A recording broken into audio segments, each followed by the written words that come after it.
بسم اللہ الرحمن الرحیم۔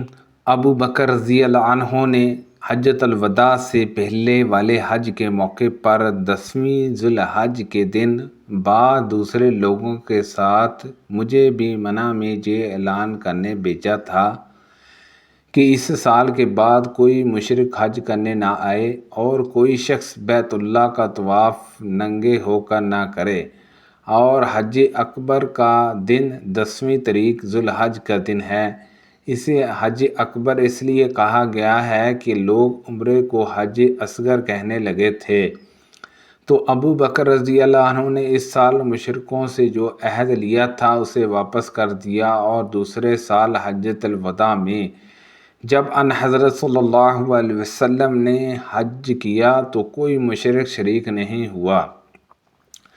نبی کریم صلی اللہ علیہ وسلم نے فرمایا، 4 عادتیں ایسی ہیں کہ اگر یہ چاروں کسی ایک شخص میں جمع ہو جائیں تو وہ پکا منافق ہے۔ وہ شخص جو بات کرے تو جھوٹ بولے، اور جب وعدہ کرے تو وعدہ خلافی کرے، اور جب معاہدہ کرے تو اسے پورا نہ کرے، اور جب کسی سے لڑائی تو گالی گلوچ پر اتر آئے۔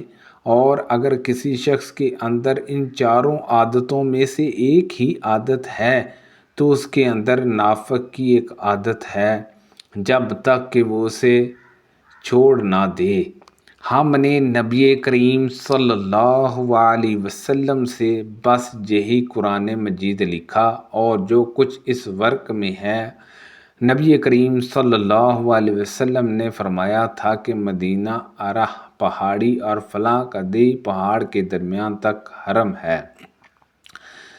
پس جس نے جہاں دین میں کوئی نئی چیز داخل کی یا کسی ایسے شخص کو جس کے حدود میں پناہ دی تو اس پر اللہ تعالیٰ، ملائکہ اور انسان سب کی لعنت ہوگی۔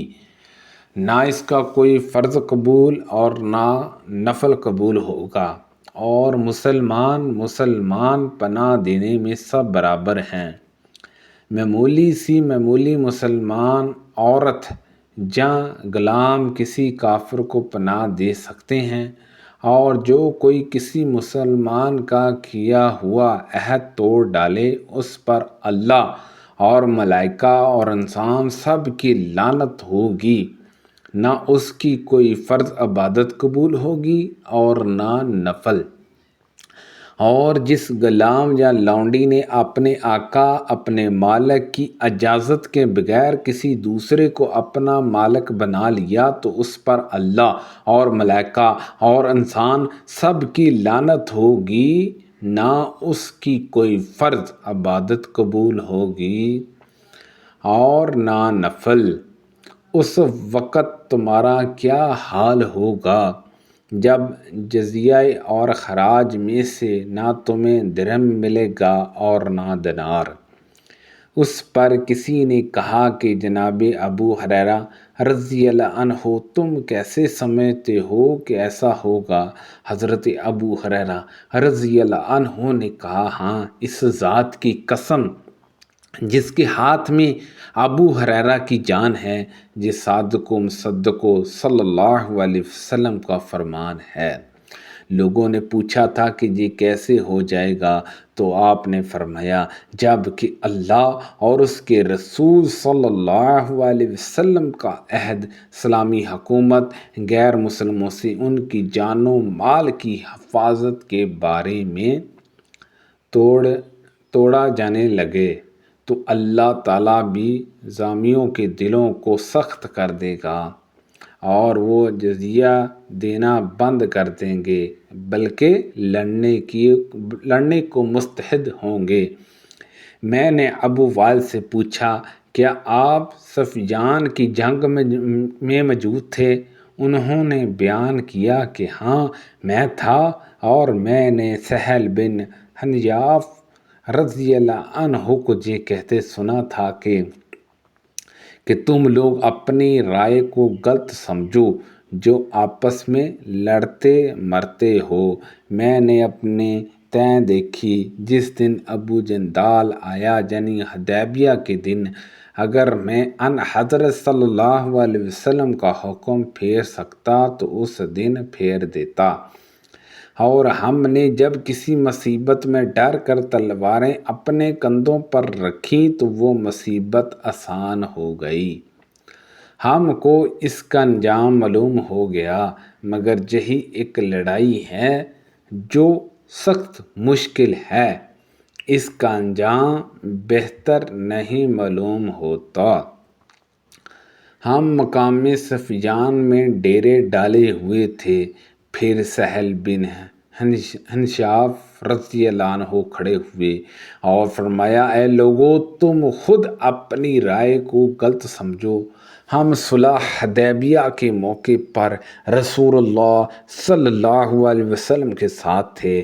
اگر ہمیں لڑنا ہوتا تو اس وقت ضرور لڑتے۔ حضرت عمر رضی اللہ عنہ اس موقع پر آئے، یعنی حدیبیہ میں، اور عرض کیا، یا رسول اللہ صلی اللہ علیہ وسلم، کیا ہم حق پر اور وہ باطل پر نہیں ہیں؟ ان حضرت صلی اللہ علیہ وسلم نے فرمایا کہ کیوں نہیں؟ حضرت عمر رضی اللہ عنہ نے کہا، ہمارے مقتول جنت میں اور ان کے مقتول جہنم میں نہیں جائیں گے؟ ان حضرت صلی اللہ علیہ وسلم نے فرمایا، کیوں نہیں؟ پھر حضرت عمر رضی اللہ عنہ نے کہا کہ پھر ہم اپنے دین کے معاملے میں کیوں دبیں؟ کیا ہم مدینہ واپس چلے جائیں گے اور ہمارے اور ان کے درمیان اللہ کوئی فیصلہ نہیں کرے گا؟ ان حضرت صلی اللہ علیہ وسلم نے فرمایا، ابن خطاب، میں اللہ کا رسول صلی اللہ علیہ وسلم ہوں اور اللہ مجھے کبھی برباد نہیں کرے گا۔ اس کے بعد حضرت عمر رضی اللہ عنہ حضرت ابو بکر صدیق رضی اللہ عنہ کے پاس گئے، ان سے وہی سوالات کی جو نبی کریم صلی اللہ علیہ وسلم سے ابھی کر چکے تھے۔ انہوں نے بھی یہی کہا کہ ان حضرت صلی اللہ علیہ وسلم اللہ کے رسول ہیں اور اللہ انہیں کبھی برباد نہیں ہونے دے گا۔ پھر سورۃ فتح نازل ہوئی اور ان حضرت صلی اللہ علیہ وسلم نے حضرت عمر رضی اللہ عنہ کو اسے آخر تک پڑھ کر سنایا تو حضرت عمر رضی اللہ عنہ نے عرض کیا، کیا یہی فتح ہے؟ ان حضرت صلی اللہ علیہ وسلم نے فرمایا کہ ہاں، بلا شک یہی فتح ہے۔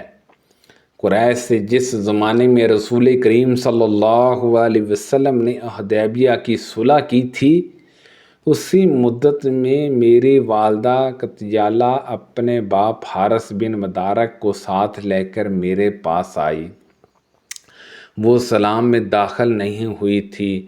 عروہ نے بیان کیا، حضرت اسماء رضی اللہ عنہا نے اس بارے میں ان حضرت صلی اللہ علیہ وسلم سے پوچھا کہ یا رسول اللہ صلی اللہ علیہ وسلم، میری والدہ آئی ہوئی ہے اور مجھ سے رغبت کے ساتھ ملنا چاہتی ہے، تو کیا میں ان کے ساتھ صلہ رحمی کروں؟